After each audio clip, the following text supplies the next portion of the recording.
many shrimps do you have to eat before you make your skin turn pink? Eat too much and you'll get sick. Shrimps are pretty rich. The theme madness is very abundant in the play Twelfth Night through the character Malvolio. Some examples of this theme are in Act 3 Scene 4. As shown in Act 4, Scene 2, we see Malvolio trapped in a cage, begging for mercy. This scene shows the theme of madness because he loses all sense of dignity and does whatever he can to get out. Today madness looks similar in media. According to the Flat Earth Society, madness is still relevant today through a rising occurrence of people believing the Earth is flat despite the scientific abundance of knowledge. This issue can be diminished by proper teaching in school at a young age of common logic and knowledge of discussion, and proper help and treatment of those in need of mental help. Olivia's house. Enter Mariah and Festi. Nay, I pray, put on this gown and this beard, make him believe thou art Sir Topaz the curate. Do it quickly, I'll call Sir Toby the Willist.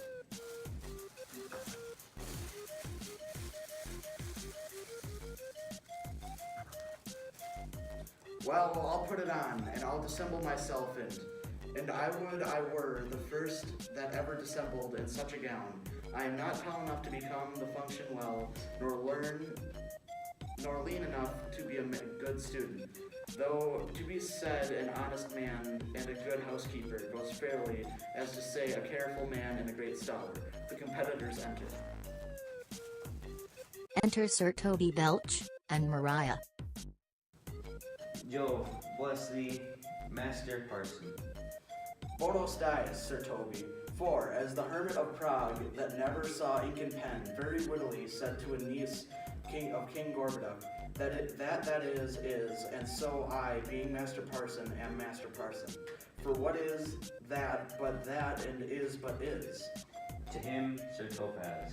What ho, I say, peace in this prison. The knave counterfeits well a good knave. Who calls there?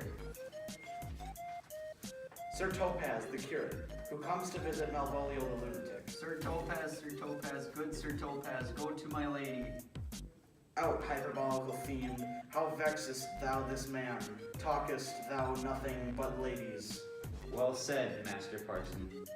Sir Topaz, never was a man thus wronged. Good Sir Topaz, do not think I am mad. They have laid me here in hideous darkness. Fie, thou dishonest Satan, I call thee by the most modest terms, for I am one of those gentle ones that will use the devil himself with courtesy. Sayest thou that house is dark? As hell, Sir Topaz. Why, it hath bay windows and transparent as barricadoes, and the clerestories toward the south door are as lustrous as ebony, and yet the complainest thou of obstruction. I am not mad, Sir Topaz. I say to you, this house is dark.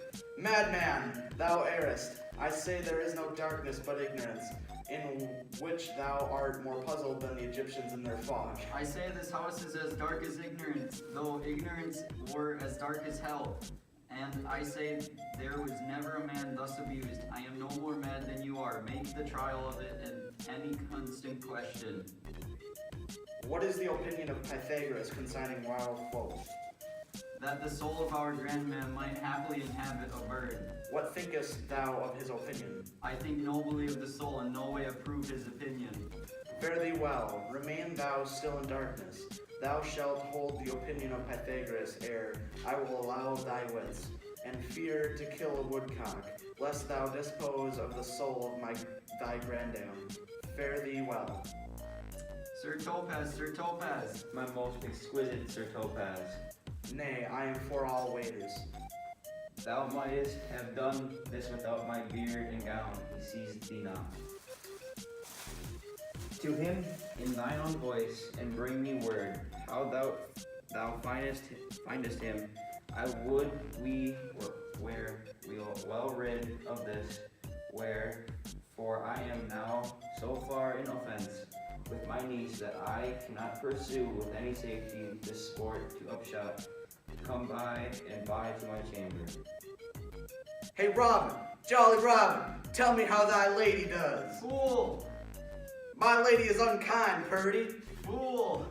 Alas, why is she so? Fool, I say! She loves another. Who calls, huh? Good fool, as ever thou wilt deserve well at my hand, help me to a candle and pen, ink, and paper. As I am a gentleman, I will live to be thankful for thee for it. Master Malvolio. Aye, good fool. Alas, sir, how fell you besides your 5 wits? Fool, there is never a man so notoriously abused. I am as well in my wits, fool, as thou art. But as well? Then you are a madman indeed, if you be no better in your wits than a fool. They have here propertied me, kept me in darkness, send ministers to me, asses. All they do, and do all they can to face me out of my wits. Advise you what you say, the minister is here. Malvolio, Malvolio, thy wits the heavens restore, endeavor thyself to sleep, and leave thy vain bibble babble. Sir Topaz. Maintain no words with him, good fellow. Who? I, sir? Not I, sir. God be with you, Sir Topaz. Marry amen. I will, sir, I will. Fool, fool, fool, I say. Alas, sir, be patient. What I say to you, sir, I am shent for speaking to you. Good fool, help me to some light and some paper. I tell thee, I am as well in my wits as any man in Illyria. Well a day, sir, that you were, sir. By this hand I am, good fool, some ink, paper, and light, and convey what I will set down to my lady. It shall advantage thee more than ever the bearing of a letter did. I will help you to it. But tell me true, are you not mad indeed, or do you but counterfeit me? Believe me, I am not, I tell thee true. Nay, I'll ne'er believe a madman till I see his brains. I will fetch you light and paper and ink. Fool, I'll requite it in the highest degree, I pray thee, be gone. I am gone, sir, anon, sir. I'll be with you again, sir, in a trice, like old vice. Your need to sustain, who with dagger of lad, in his rage and wrath, cries, ah, ah, to the devil, like a mad lad. Pare thy nails, dad, a thou good man devil. Alright, that's it, Collin. Shakespeare portrayed madness in an interesting way, in such a way that it remains relevant for us today, centuries after his time.